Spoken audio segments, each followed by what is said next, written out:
Hello there. How's it going? Happy Saturday, folks.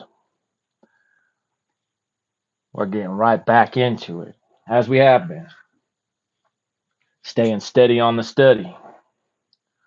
Study on the steady. So, sound check. Speaking of sound, if you're a fan of heavy music, and there he is. Let's see, how's this sound going? Are you sounding good? Are you sounding great? Test. Sounds pretty good to me. All right, so yeah, if you're a fan of heavy music, and I'm talking heavy, I'm talking riffs, I'm talking 30,000 calorie riffs, I'm talking bulk and season riffs, then you might want to check out the band Crowbar. I've been head banging along to that the last couple days in the car, and oh boy, sick riffs. So there's a little recommendation for you if you're a fan of that heavy type. And nice. Once your goddess welcome in. Once your goddess says God's timing, you go live as soon as I finish the one from yesterday. Oh, you're wonderful. Well, I'm glad you're enjoying them. I'm glad you're enjoying these live streams. It's wonderful to have your presence here. And so, yep, yesterday. Oh, yeah, so that reminds me. Thank you. That reminds me of something else. So, yesterday I was mentioning how one of the things that Manly had said reminded me of a name of Vishnu. Welcome into those of you coming in. And that name is I'm gonna do my best with this. It's Sri Vatsakos Dubadahara Haraya. Sri Vatsakos Dubadharaya. Okay, because Sri Vatsa is a mark on Vishnu's chest, and Kastuba is a divine jewel he wears. So that, and like I said, that jewel is often looked at as the goddess in her many different forms. I love going over these 108 names of like Vishnu and Shiva, and I find it interesting that both of them have a name that translates into how they are dear to one another. And that's one of the things I also love about the Ramayana is Hanuman, which is an incarnation of Shiva, his devotion, his single pointed level of bhakti to Rama, who is an incarnation of Vishnu. They're often helping each other out, looking out for each other in that way. And I think it's really cool. I think it's a good thing to do to look up these translations, and they also have some names that'll overlap. Like I'm pretty sure both of them in their 108 names have Bhaktavatsalaya, which who loves his devotees like newborn calves. I think is about how it translates. Guess it depends on who you're asking, huh? How it's going to translate. So anyway, welcome. My name is Jay Baldeo. I've been reading this book here, How to Understand Your Bible by Manly P. Hall. And while we wait to see if we get a little more of a crowd in, I got just a tiny yap for the day because the wise and powerful Damien Eccles had posted a video yesterday, which was entitled The Great Work. And he said a lot of really wonderful things in there. Basically, everything he said was really wonderful. But what he said was something that I've said in here a little bit too about it's one thing to intellectually understand this type of stuff. It's another thing to actually embody it, put it into practice, do the dang thing.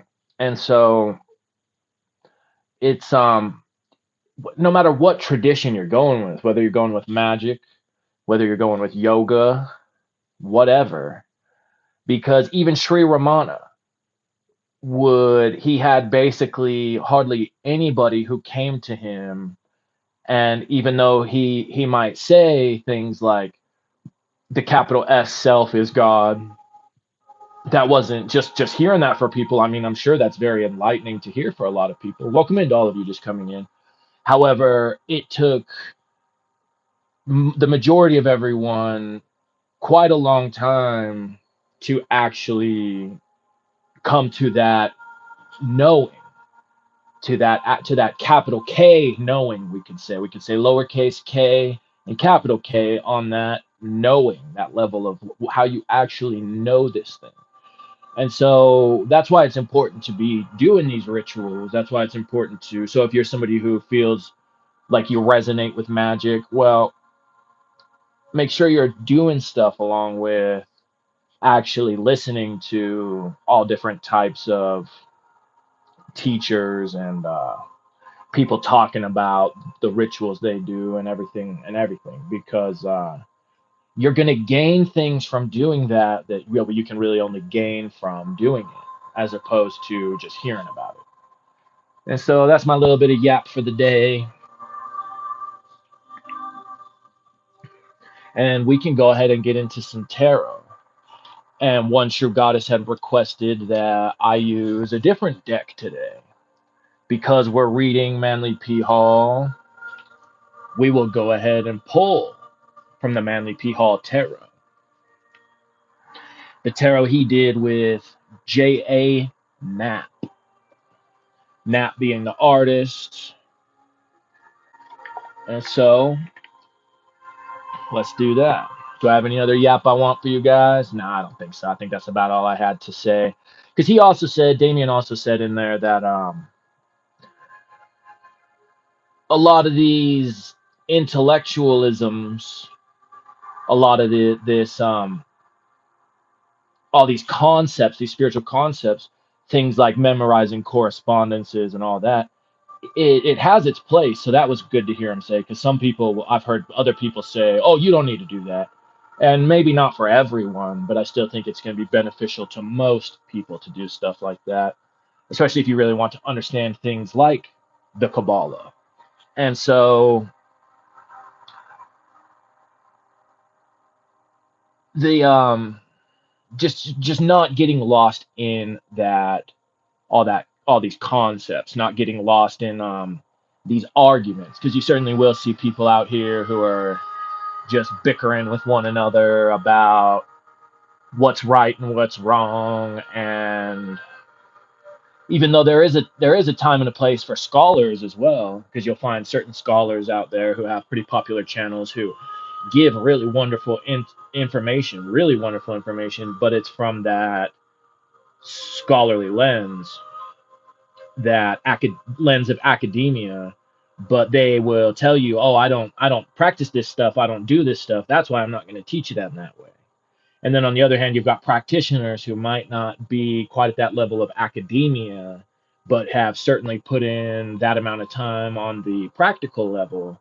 And so then therefore that's more what they're teaching is, hey, this is what the books say, this is how I do it. Maybe try both, see what works best for you. And then realistically, a lot of the time, the more and more you do things, the more and more you kind of will find your own little ways of doing it, your own little tweaks, your own little adjustments.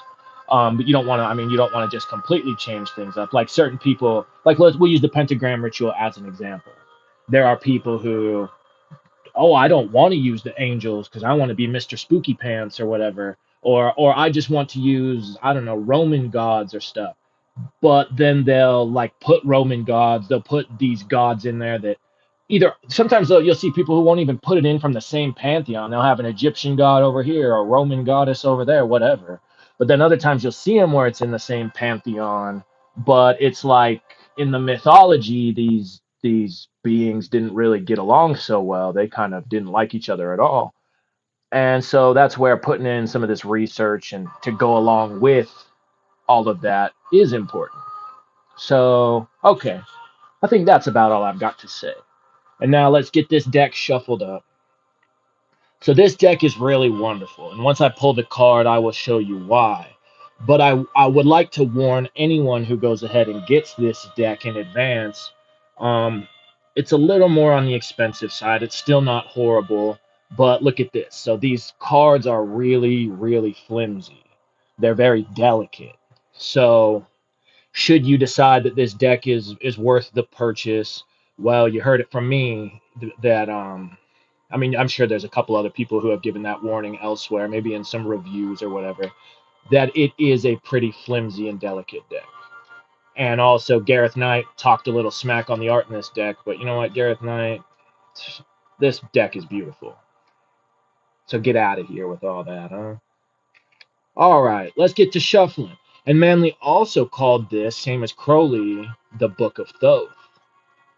You can see he even has this, the Egyptian tarot, the way he kind of did it, like magical squares with that mirrored image on there. Pretty sick. So let's see. What does Manley's Book of Thoth have for us? Saturday. Happy Saturday. I think I said happy Saturday already. But if not, then happy Saturday or any old time that this graces you. Hopefully it's a grace for you. Maybe it just is in your lap and you're still undecided on what to do with it. Well, hopefully you enjoy it. Hopefully you enjoy this tarot pull. Hopefully you enjoy this book. Today's section is going to be a very good one. I'm looking forward to it. Okay. Trying to be very careful about my shuffling because, as I said, this is a very delicate deck. And from what I was reading up on that, it was because that's how it was originally, and the Philosophical Research Society wanted to make this newer pressing as very much like the original deck going around. So you'll find two decks out there. You'll find one on like the Philosophical Research Society's website, which is where I got this one, where we got this one. And then you'll find the actual original one out there, but that one's going to be even more expensive. You're going to be spending at least a couple $100, if not several $100. All right, one more shuff, and then let's see what we get. Okay, so cut the deck. That card right there on top. It's a trump card. Or it's a pentacles. Let's see. Oh, pentacles indeed. Okay, nice. So not a trump card, but a pentacles. 8 pentacles. And so here we see these different coins. So I'm pretty sure he calls it coins instead of pentacles. So 8 of coins, same thing. The earth, the lowest kingdom of Asaya on the tree of life, the material realm, and in 8 in the sphere of Hod. So this right here is where this deck is worth the money though, because on every single card you'll see Manley came up with a little hieroglyph. So right here you see Mercury in a cube. So if we just go based on that, well, Mercury being the psychopomp, Mercury being the magician, Mercury being the mind slash intellect, stuff like that, but in a cube. So 4 sides, but with 3-dimensional, right? This material realm. So and then also he has the 2 squares back in here. You can see pretty clear as day. So the way we use our mind as we go about the material realm. And some people might look at those different Kabbalistic worlds or even the different spheres on the tree as like they degrade as you get lower and lower. But that's kind of a mistake because if all of this is God, well, how could the infinite power of God degrade? You know, it's more the different ways that it pops up and the different elemental ways, the different ways of the different creative ways. And so right here we have our mind in the material realm, as I said. So I'm saying that Saturday today maybe is a day where you've got a lot of thought going on. Maybe your mind is racing. Maybe as you go about your day and your chores or your work or whatever you got going on, your mind is really racing. But I would suggest rather using it in the way of the magical way. So thinking of how Mercury is also the magician, the way that this material world is ever speaking to you. It's always and ever God speaking to you. And so finding the magic in that, finding the way that you are guided always, that you're always having that spiritual, magical, psychopomp type of communication all around you. All right. Well, that's my reading. I'm not as familiar with this deck since it's technically not my deck. I mean, obviously I can use it, but so there is a pretty good book that goes along with it as well. And but I just haven't actually read into that as much. So I don't know what other kind of little things might be hidden in here. We can see on these different coins though, we got a horse, we got I don't know what looks like kings in different profile, king facing you, king turned away from you, prince. So I'm sure Manly had an idea behind some of those as well, but I don't know exactly what. But hey, maybe something will come to you. That's part of the tarot. And that's why, again, I think this one is very worth the money is for these hieroglyphs, because that's the way the whole tarot is kind of meant to be used as a certain type of a meditation tool, a certain type of, like a great big set of hieroglyphics. And especially when you do understand Kabbalah in the way that it can map onto the tree of life, then it can give you that much more of an understanding. But that's certainly going to take lots of time and study and practice. So be patient with yourself. No need to rush. Little by little, more things will click. More things will be easier to understand. I know, I think I've said it before, but I definitely know magicians out there who they hate the Kabbalah. They think it's just a bunch of confusing, overcomplicated nonsense.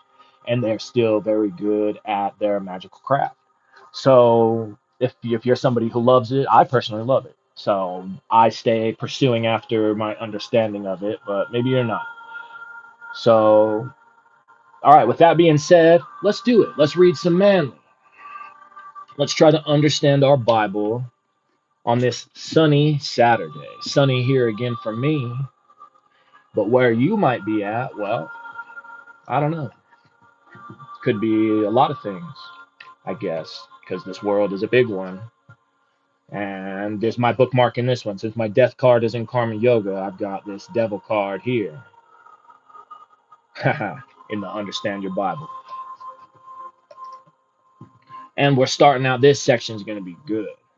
We got Noah and the deluge for this first part. So the deluge is the flood we hear about. We'll get right into also Noah and his ark. I am excited. I'm looking forward to it. After I get a little bit of water.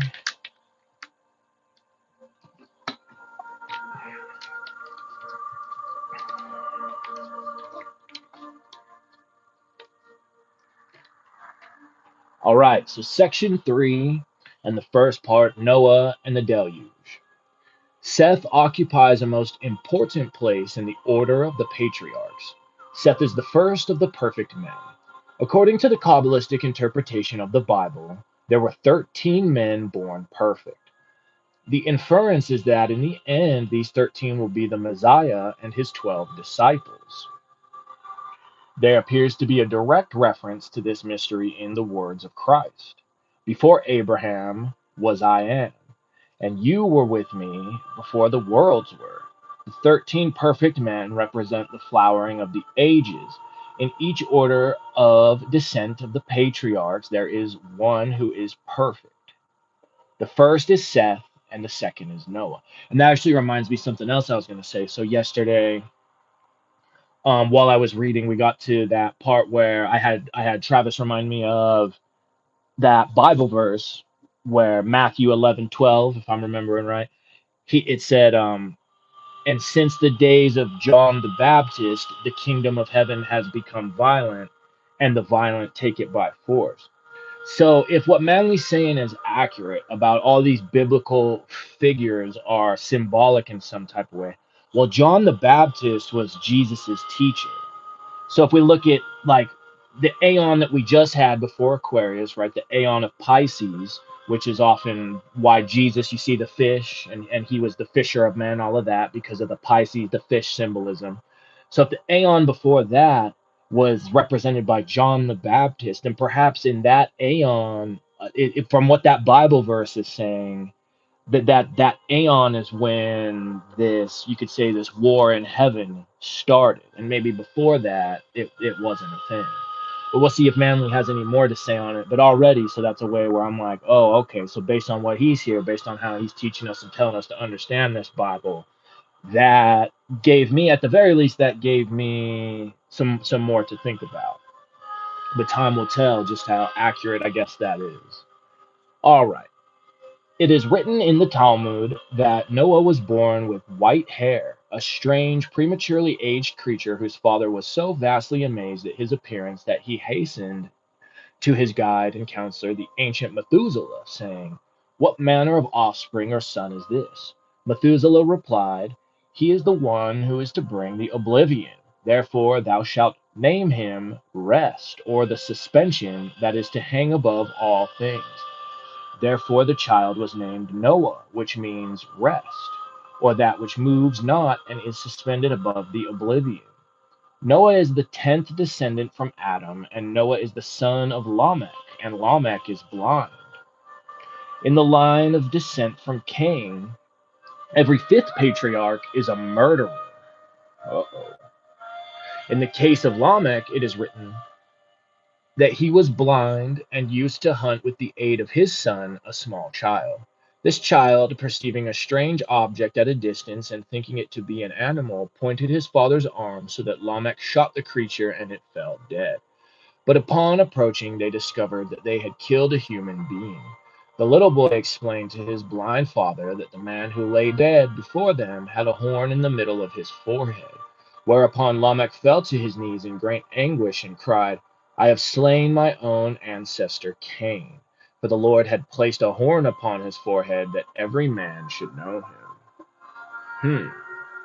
Okay, so the next section, that was another quick one to start it out. This next part is Noah and his wonderful ark. The 6th to 9th chapters of Genesis, inclusive, are devoted to the story of Noah and his ark. In order to understand this story, it is necessary to have recourse to the early Jewish commentaries. As Noah is the second Adam, he becomes the foster father of the human family, according to the Jewish metaphysical system. Also Noah, preserving the just according to the will of the Lord, was a prototype of Christ. For as Noah saved his family and carried them over the deluge, so in the messianic tradition, the Messiah is made to carry the souls of just men over the Armageddon at the time of the destruction of the world. In the most ancient writings, Noah's Ark is not called a boat. Its name signifies some peculiar form of enclosure, a superior place to which men could go for refuge. The idea of a boat floating on the water was a poetic figure developed by later theologians. It is merely a symbol of the spiritual world which survives the disintegration of the physical universe. Briefly, then, the Ark of Noah, with its three decks, represents the three parts of the divine sphere. The divine sphere. The Ark is a miniature of the universe. Kabbalistically, the Ark is shown to be the zodiac, the grand body containing all the animals and seeds of living things. The key to the whole story is the system of astronomy of Ptolemy. In the night of the cosmic oblivion, the seven spheres which make up the lower creation are dissolved one by one and are absorbed back into the cosmic substance. The first to be absorbed is the earthly sphere, then the lunar, then the mercurial, then the Venusian, then the solar, then the Martial, then the Jupiterian, and lastly the Saturnian.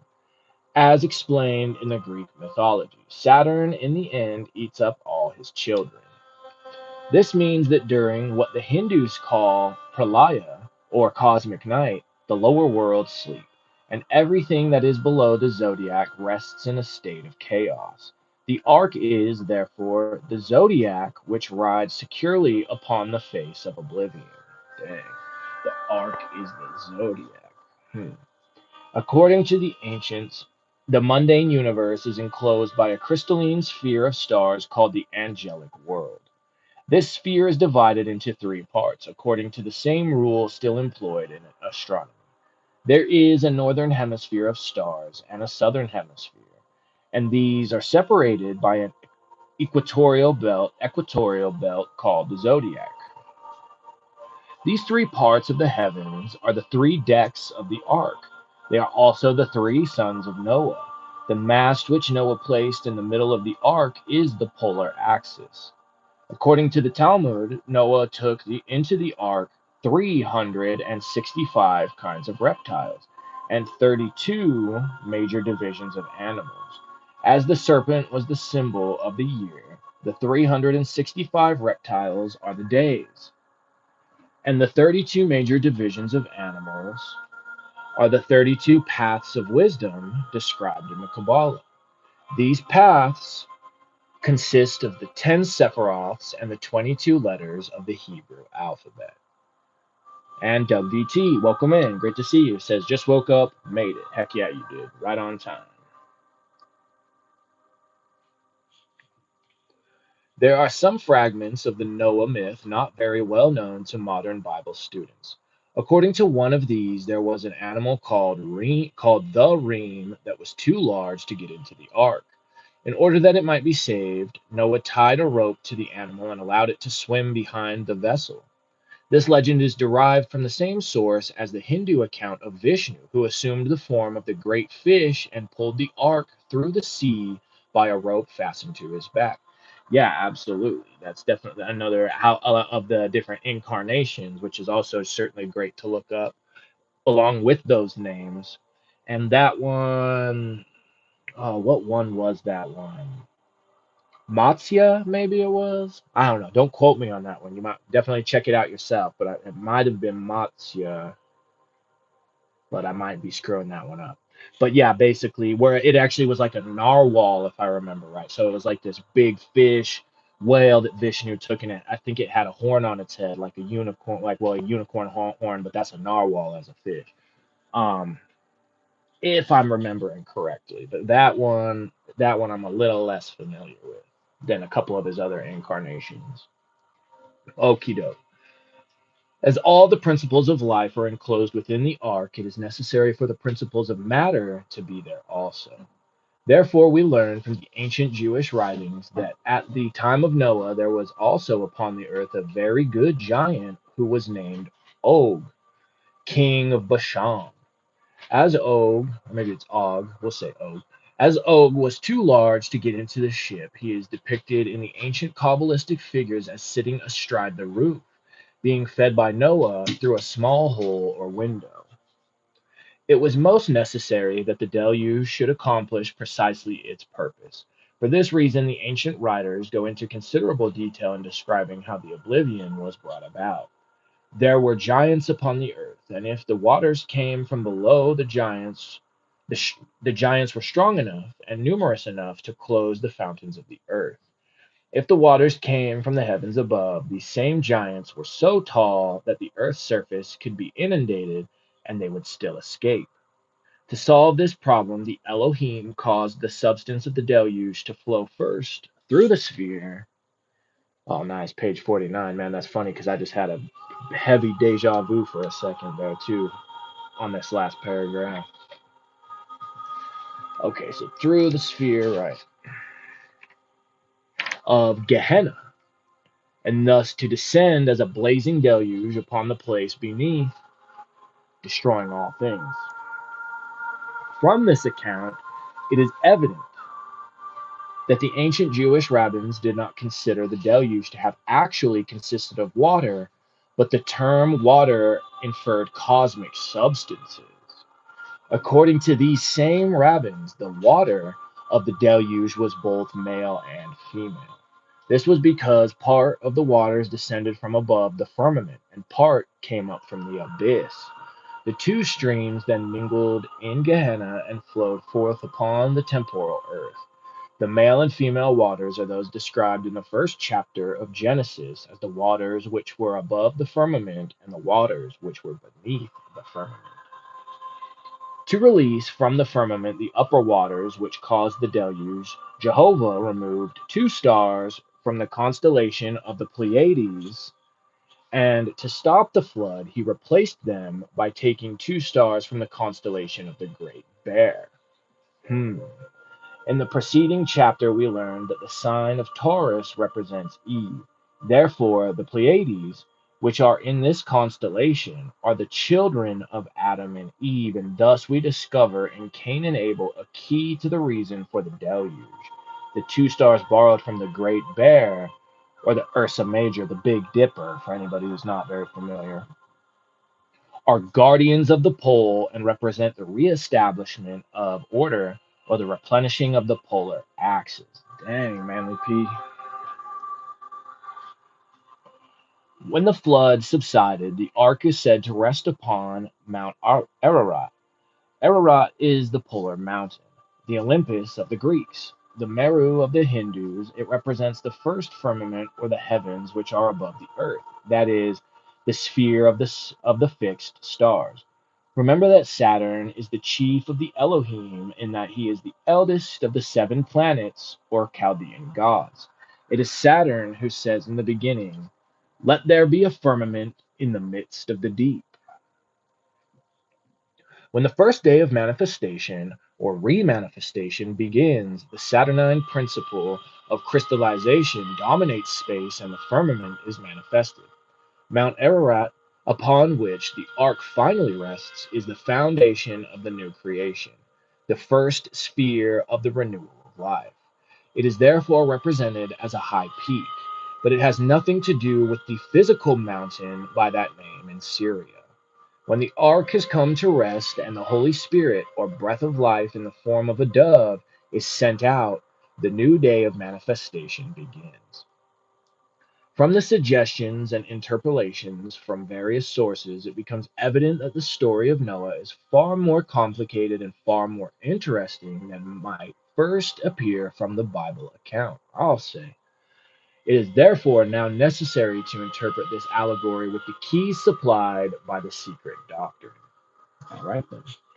The Ark of Noah symbolizes primarily a box or a container, and this is the clue to the whole interpretation. Huh. Okay, the sacred ark or argha occurs in the esoteric teachings of many ancient peoples.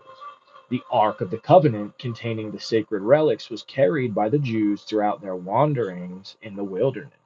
A similar ark was venerated by the Egyptians, who depicted it in bas relief on the temple at Philo. Or maybe it's Philoe, I don't know for sure on that one. In the Egyptian legend of Osiris, the body of this god is sealed in an ornamented box which is set flowing upon the river Nile. Deluge stories are to be found in the mythologies of all ancient civilized people. For the most part, these accounts have either been completely rejected by modern science as fabulous or else entirely accepted as literal history.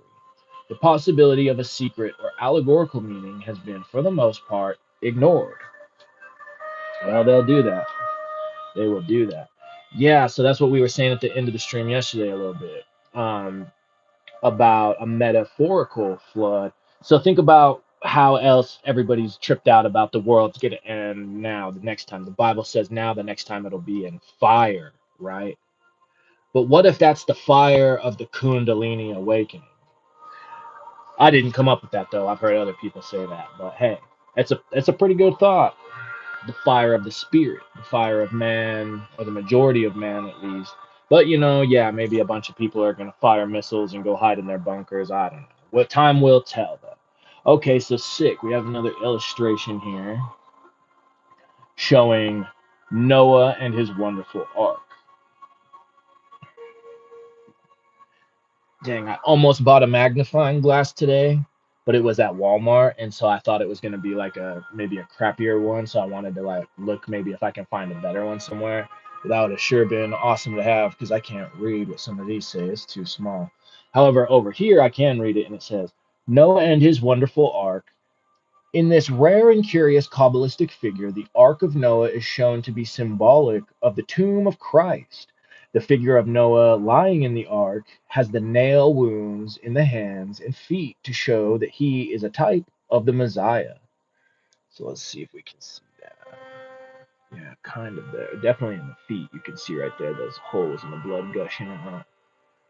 Hands. Hands, it's not as clear, but I mean, you can kind of see it still. Okay, then. Let's see, where was it? Here also is the great figure of the Zohar sleeping in the night of cosmic rest. Vishnu asleep on his couch of darkness. Dang. It is the creating power which has withdrawn its principles back into its own nature. Its emanations symbolized by Noah's sons and their wives in the biblical story. Man, okay.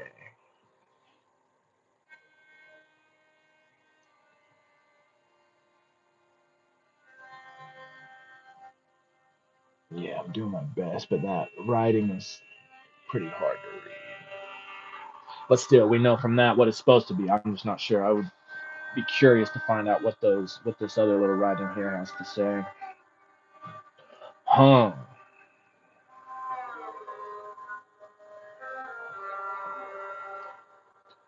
In Jewish metaphysics, it is taught that superior principles reflect themselves into the material world, casting their shadows, as it were, into the substances of the deep.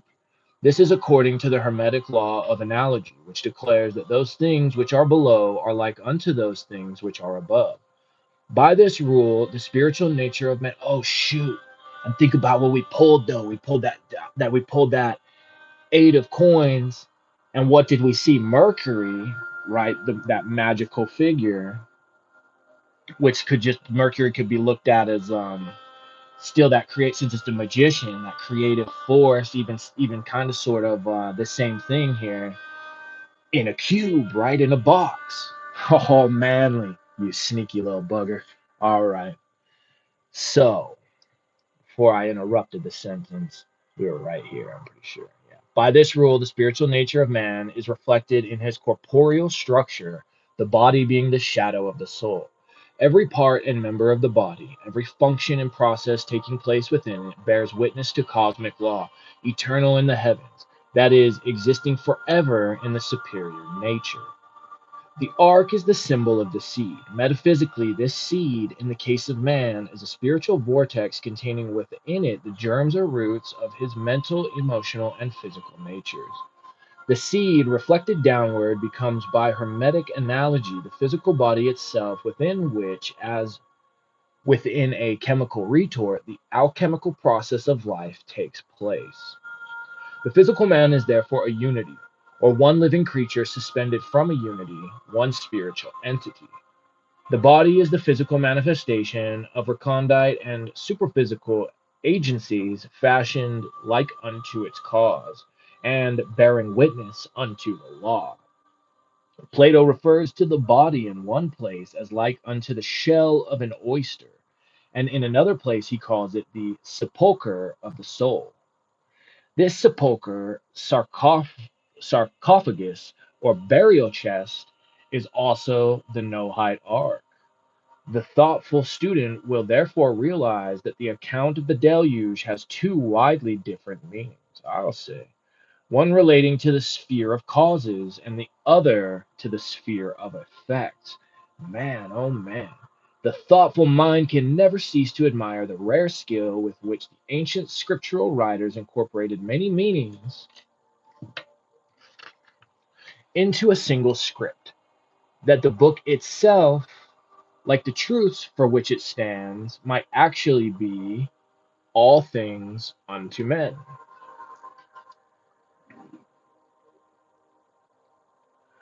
We have learned that Adam is the spiritual causal man, the higher face of the microcosm, the most ancient of the most ancient ones, the ever existing self. Capital S. Look, Manly, he knows the difference between capital S and lowercase. We have learned that Noah is the second Adam, that is, the reflection of the eternal self in the substances of the transitory universe. Metaphysically speaking, Noah is the incarnating ego in its aspect as father of the three bodies which emerge from its own nature and constitute together the human personality. The three sons of Noah are the mental, emotional, and physical principles. Hmm. Their wives, or as the Hindus call them, Shaktis, are the physical correspondences, the brain, the heart, and the reproductive system. All right, then. So that's why we see, right, in the Hindu system, we see Brahma, Vishnu, Shiva, and their wives, Saraswati, Lakshmi, and eh, we'll say Durga for this one. We'll say Durga, but there's so many of them that I mean they have multiple consorts, you know what I mean? So sometimes you'll see Shiva, especially where it might be Kali or it might be Parvati. Okay, thus we have a complete pattern. Noah, the incarnating ego, his wife, material essence itself, his sons, his emanations, their wives, the physical foci which these emanations set up, all is contained within the aura itself. The ark, or as the Hindus call it, the ego. Oh, goodness gracious. It is written that Jehovah Elohim, angered at the evils existing in the world he had fashioned, determined to destroy his creation, but that the principles of this creation might not vanish with it, he caused the one just man and his family to build the ark and take it into all the forms of life and float in security above the oblivion. This means, first, that at the dissolution of the universal system, the principles of life are withdrawn from the material sphere and retire into the cosmic seed or germ, which rests securely in space until the gods refashion the worlds. Second, that at the end of a great wave of evolving life upon the earth, as for example humanity, the human principles retire into their spiritual counterparts and rest until a new order of bodies are created for them to inhabit in the next world cycle. Third, that at the end of each physical incarnation, the superphysical principles of man retire into the ego, there to rest in the after death state until the incarnating principle builds a new body, a new heaven, and a new earth, when these principles emerge again in the mystery of birth and growth. But remember that the allegory has two distinctly different meanings. The second cycle of interpretation is that by which the ark becomes body rather than seed. It is stated in the Apocalypse that for 42 months the Gentiles tread over the outer court of the temple. It is also stated in this same work that for 42 years, periods, or eras of time, the seven headed serpent shall have power to blaspheme. The 42, a most mysterious Kabbalistic number, is generally concealed under the round term 40, right? 4 worlds, 10 spheres, even as the number 70 in the Old Testament always actually infers 72. Jesus fasts for 40 days and 40 nights in the wilderness, even as Noah floats for 40 days and 40 nights through the deluge. Kabbalistically, this identifies Noah and Jesus as both being personifications of the same principle.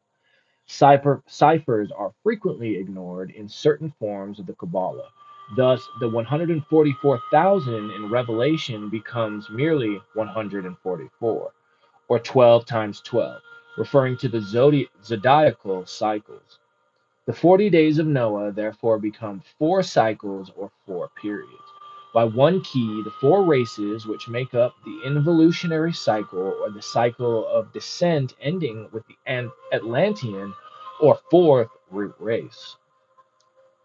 The ark is the mundane universe in which the souls of man and of all living things are locked or sealed during the involutionary process.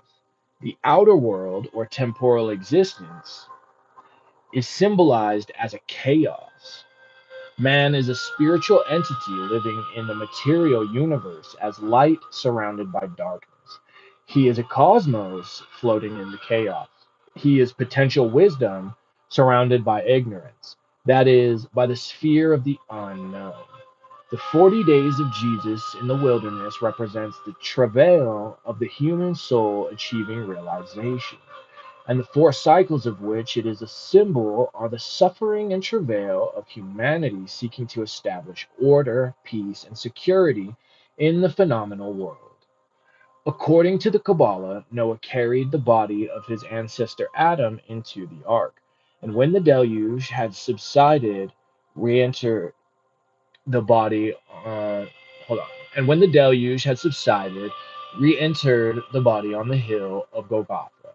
Of course, this is a mystical fable by which is arcanely set forth the esoteric truth that all forms or bodies, of which the ark is a symbol, carry within them the primordial germ, the root or seed of species and races. Adam, not as a person, but as a type or life principle, lives eternally in its progeny or creations and is the true germ of fertility by which all things are made fruitful. Adam continues in its offspring, even as all causes continue in their effects or are made manifest through them. The Greek mythology gives a descent of deities from the first and eternal principle, which is denominated unaging time, in the mundane order, that is, in the hierarchy of gods controlling material universes. Unaging time, the primordial principle, is manifested through Zeus, who is termed the son or offspring of first cause. If we consider the primordial atom to be a symbol of the eternal principle of life, then Noah, like Zeus, becomes the mundane manifestation or direct descendant of first cause. For this reason, the Kabbalists refer to Noah as the second Adam, the foster or secondary father of the races of the earth. Dang. If we see the ark as a figure of the physical universe, then we understand how all living things are grouped together in one small vessel with three decks, I'll say, the measurements of which are entirely symbolical. We also understand why this strange ship should have but one window, a problem which has perturbed agnostics no end. The Chinese signify the material universe as ruled over by a Ogdode or hierarchy of eight principles.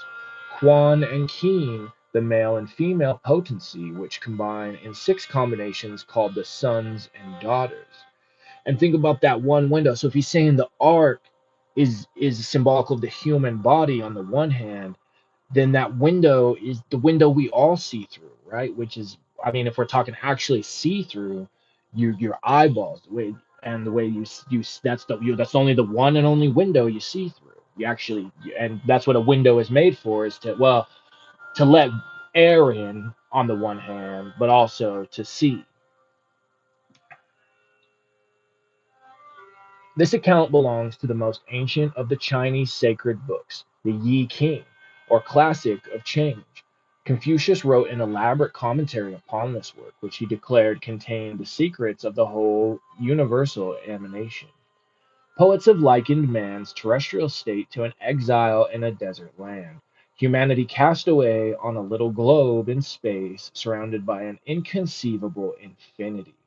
In the Jewish metaphysics, the ark is the planet or the solar system floating in a sea of cosmic space, its decks crowded with the complex genera of living things. Thus, the deluge myth is a part of the story of the fall of man, told differently, but still retaining for the wise its secret import. In the microcosm, the ark, being the human body, contains within itself innumerable living powers. During the prenatal state, the embryo floats ship-like in the sea of the amniotic fluids. At birth, the individual organism is launched forth upon the stormy sea of life, beset with its innumerable perils, Kabbalistically represented by the 40 days of the deluge. Noah hearkened to the voice of the Lord, that is, he lived according to the law, perfecting his soul and enriching his consciousness with the many experiences which result from the mystery of living. Yup, absolutely.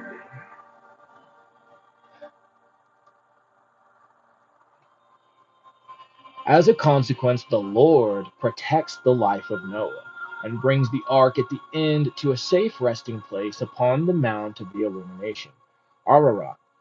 Part of the 33rd degree of Freemasonry includes an interpretation of the symbolism of Noah and his ark. Aww. The internet people said that that means that I finally sell my soul to the devil and that I get all the ultimate powers of money and wealth. I thought that's what it was. Dang, you mean those people were wrong? Considered mystically, the story of the flood is the wise man's mastery of adversity. It is the philosopher surviving the onslaughts of ignorance.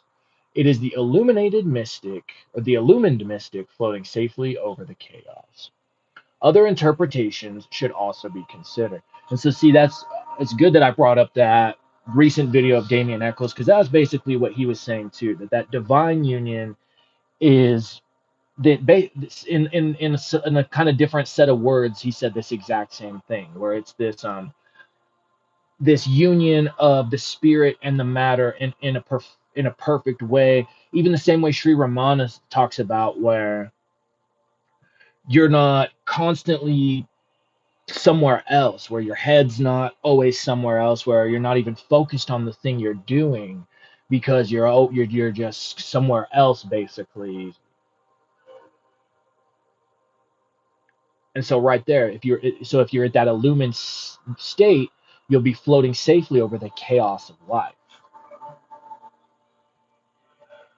But he does say other interpretations should also be considered. Some 10,000 years before the beginning of the Christian era, the island of Poseidonis, the last remnant of the great Atlantean Empire, disappeared beneath the surface of the ocean as the result of a terrific natural cataclysm.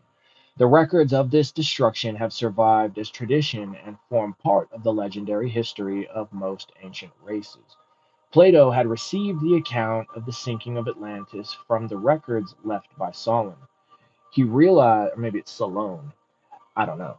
He realized that the historical Atlantis offered a magnificent opportunity to combine history with philosophy. Plato was an initiate of the Eleusinian mysteries. It was forbidden by this order that any of its initiates should openly reveal the secret tradition. So Plato cunningly concealed in his account of Atlantis the metaphysical doctrine of the initiates concerning the fall of man and the constitution of the human soul. The loss of the prehistoric empire was used to veil the fall of the angels. Atlantis, with its vast population, became symbolical of the etheric sphere that descended into the humidity of generation. The sea swallowing up a great race was the sea of matter swallowing up the hierarchy of human souls at the beginning of the mundane cycle of manifestation. It is only necessary to compare Plato's account with the Pythagorean system of mathematics to discover the correct key. Also, the city that consisted of alternating zones of land and water arranged in concentric circles was no material community, but the solar system itself, as can be easily seen by anyone who cares to diagrammatically draw out Plato's description. As Plato used the history of the lost continent to veil the secret of man's lost spiritual state, so likewise did the Hindus, Chinese, Chaldeans, Mayans, and Jews. There can be no doubt that there is a direct relationship between the story of Noah and the lost Atlantis. But what most writers have been unable to discover is the relationship between both Noah and Atlantis and a third metaphysical tradition. Noah, born with white hair and prematurely aged, is of course the symbol of mind, or that which is above the confusion of matter. Noah is the knower, capital K, there you go. As Noah is the intellect, so Og, the king of Bashan, the good giant, is the personality or body consciousness, as we learn from the interpretation of the Cyclop myths of the Greeks. By another interpretation, Og, is the oversoul of Anthropos, the one eyed giant who is too big to go into the body. the ark, but sits on the roof. That is, dwells in the upper parts of the aura and is fed through the one small window, the pineal gland or third eye. Oh, buddy. Manly Pete. And like in cyclomancy, right, Dub? You'll know this one. How in cyclomancy, that's the exact reason why they called it cyclomancy was because of that cyclops, that eye being that third eye. Even though I guess traditionally cyclops is the one eye, but if I remember right, that's how he was talking about it in that book. There is also a legend to the effect that there is a baby born in the ark. This is the soul which is born from the chemistry of the body, and is identical in its significance with Harpocrates, the infant god of the Egyptians, Horus, described in the Osirian cycle. The infant is therefore the celestial self, the Christ within, born amidst the animals, for the ark of Noah and the manger of Bethlehem are identical in meaning. Dang. And for like the last three Christmases, ever since if I remember right, that's what Dion said, that nativity scene that was just talked about right in that last paragraph, Jesus being born in the manger is a very powerful meditation tool. But shoot, even after three Christmases, I hadn't put that one together yet. Oh man. Cool. Okay. So that was that part. Noah and his wonderful ark. That was a bit long, but that's okay. That was a bit fire. More like a lot fire. A lot water, I guess, because it was a flood. All right, so we'll be on to the covenant, but I need a little water.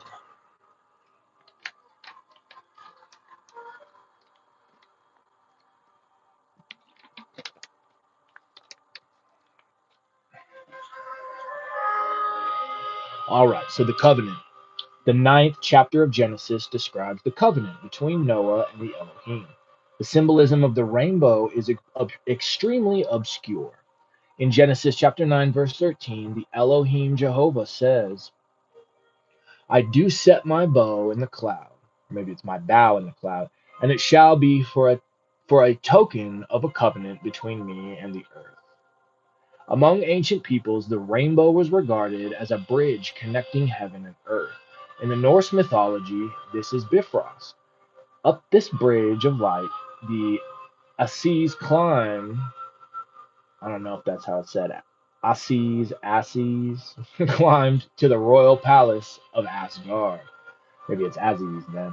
The seven colors distinguishable in the rainbow were sacred to the creating God.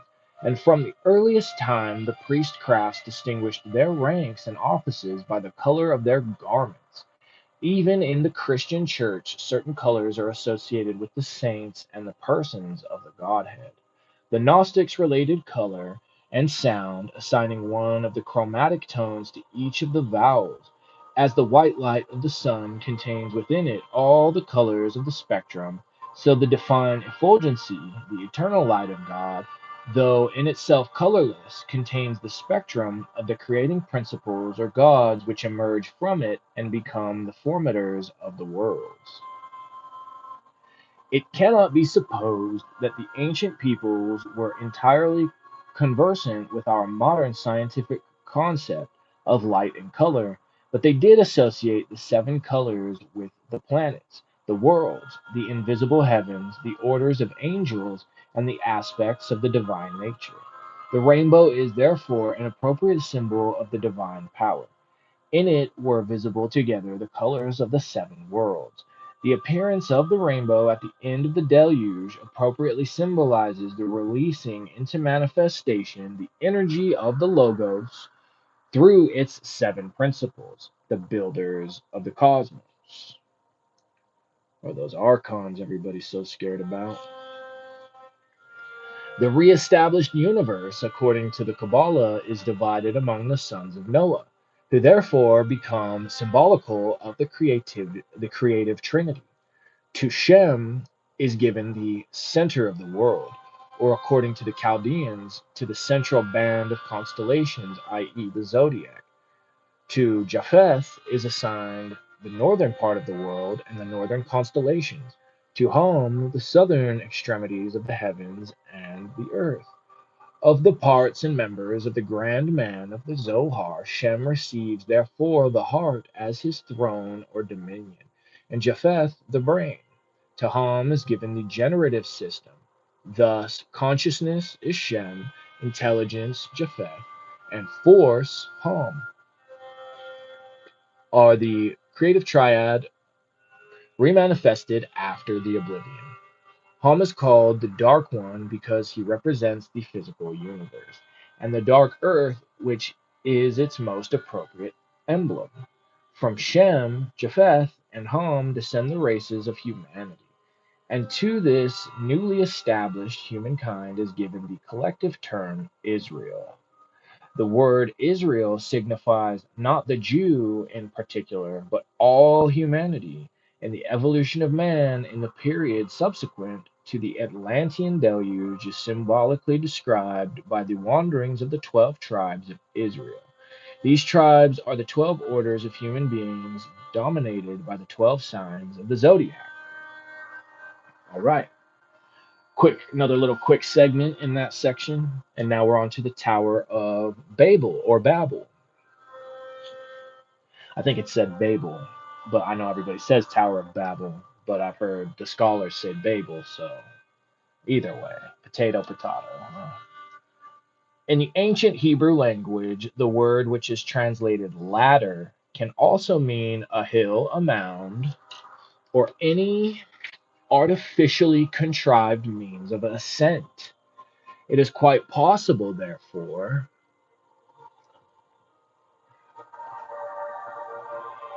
that the Jews used the term ladder to include the type of building now called a pyramid. Most early illustrations of the Tower of Babel showed it to be the type of building called by the Chaldeans a ziggurat, or an astronomical observation tower. So the ziggurat was like a pyramid, but it was like a stepped pyramid. The ziggurat was an artificial hill with a circular stairway ascending in a spiral around the outside. Of such type of buildings, some ruins still remain, and reconstructions of the Hanging Gardens of Babylon invariably show this type of structure. The Tower of Babel, as described by the Jesuit priest Athanasius Kircher, was undoubtedly an astronomical tower. The building was said to have been erected by the descendants and servants of the ancient hero Nimrod, who was called the Mighty Hunter. This building, built of mud and held together with slime, was the prototype of Jacob's ladder, which led up through the seven worlds to the sphere of the zodiac. The story of the Tower of Babel has many meanings. And WT says Babel, Babel, first eye, third eye, long as we get it. Yeah, straight up. Exactly.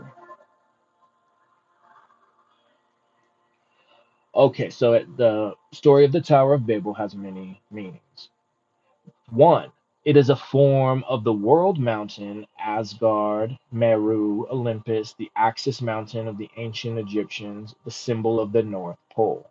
Two, it is the mystery school or philosophical ladder, the rungs of which are the degrees of initiation. Man, climbing upward through the sacred stations of the initiatory rite, was declared to be ascending toward the gods. The levels and platforms of the ziggurat were appropriate symbols of the planes of consciousness through which the human soul ascends toward reality. Yeah, the capital R reality right there. Three, the Tower of Babel is the physical earth itself. The ancient ziggurats nearly always had 7 steps of 6 platforms rising from a foundation. The foundation in this case is physical matter. And the 6 ascending platforms are the superphysical parts of the Earth's septenary. 4. The Tower of Babel is man's own sevenfold body, the organism through the perfection of which he becomes, as a god, knowing good and evil. 5. The Tower of Babel was physically and actually an astronomical monument. The Magian stargazers ascending this tower and examining the stars were said to be communing with the gods. In the biblical account, Babel is man's monument to pride, and in the end, the gods confused the tongues of men and prevented the completion of the towers. So the word Babel has come to mean a confusion of tongues. The original word was a form of Babylon. The confusion of tongues is symbolical of the corruption of the ancient mysteries and the intellectual darkness which descended upon ancient man as a punishment for the perverting of the sacred rites. The secrets of the esoteric wisdom were lost, and in the Greek mythology, the gods punished mankind for its presumptions and vanity. The Jewish story of Babel is of the same type as the Greek myth of Prometheus. But it was while studying the stars from the heights of Babel that the Chaldean stargazers discovered the sacred alphabets of constellations, which later recur in the account of the handwriting on the wall of heaven at the feast of Belshazzar. The Hebrew alphabet is composed of letters based upon star groups. For the sacred alphabet, the student should consult Gaffarel's unheard of curiosities concerning the talismanic magic of the Persians. All right, then. Okay, and that does it for that segment. And then this is the last one. Yep. So just a couple more pages. And this one is Enoch, Abraham, and Melchizedek. And I'm excited. I know there's a whole other section on just on Melchizedek later, but I'm certainly excited to learn more about some initiated type of stuff. Because for me, that I know my granddad who passed away last year was a part of the priesthood of Melchizedek. So ever since I've been wanting to learn a little more. So thanks, man. All right. Accounts differ greatly as to the exact time at which Enoch lived.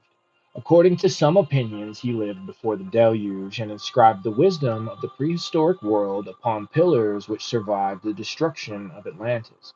The Greek philosopher Solon, visiting Egypt in the 6th century before Christ, claimed to have seen and examined these pillars in a subterranean temple upon the banks of the Nile.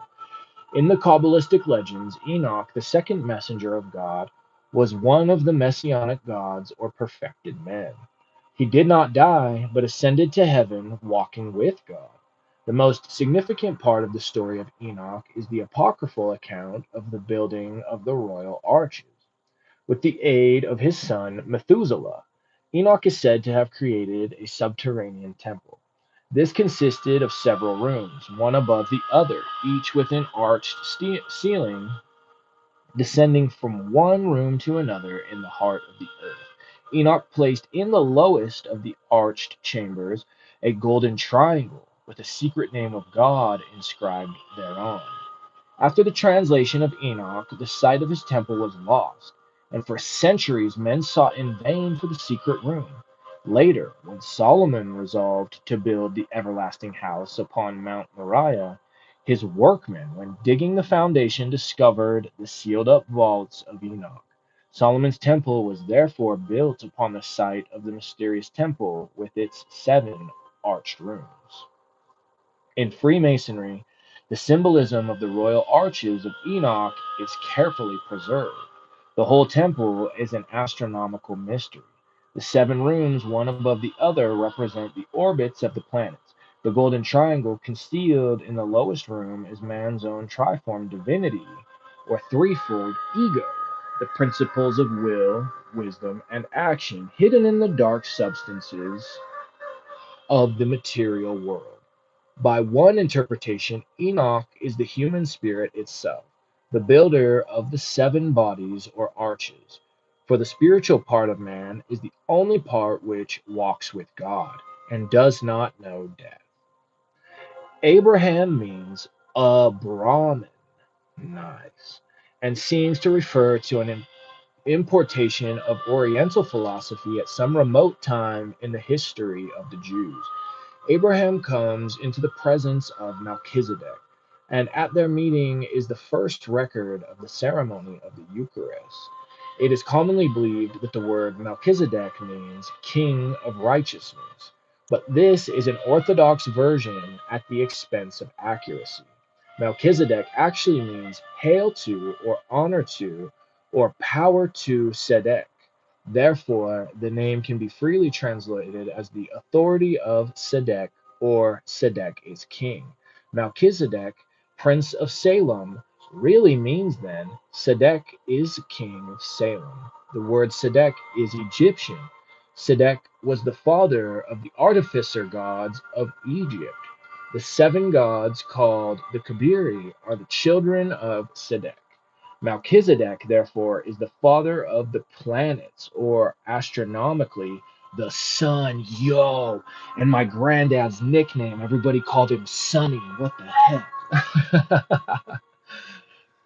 Like Moses, the red haired man, whose name is also a Kabbalistic title of the sun, Melchizedek is the great orb of heaven, and therefore his own father and mother, or therefore his own father and mother, and the founder of the eternal priesthood. Dang. Later, Christ is called the light that lighteth every man that cometh into the world. Christ is therefore a type of the spiritual sun, the light bearer, the light bringer, called by St. Paul a priest forever after the order of Melchizedek.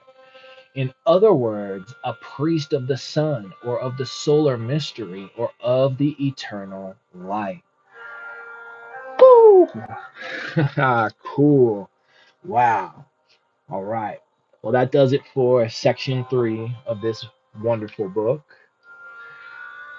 And that was a way to end it for sure. Thank you, man. So next week we'll get into section 4, which will start us out with Israel and the wanderings in the wilderness. That's going to be fire for sure. Man, this book has been a pleasant surprise. I knew it would be good, but it's just one of those things I didn't know how good till I started getting into it. So hopefully the rest of you feel the same. Wow. Man. Well, all right. That's going to do it for today, though. I appreciate all of your presence. One True Goddess and Dub VT, two of the very heavy hitters in the group. Always great to have you here. And we'll just go ahead and wrap it up there. I don't really have a whole lot of thoughts. I actually got to go do sitting and some thinking. So much love to you all. This has been Jay Valdale. I'm wishing you a great rest of your weekend. And if you're new and like this content, be sure to hit a like, share, and subscribe. Otherwise, bye-bye.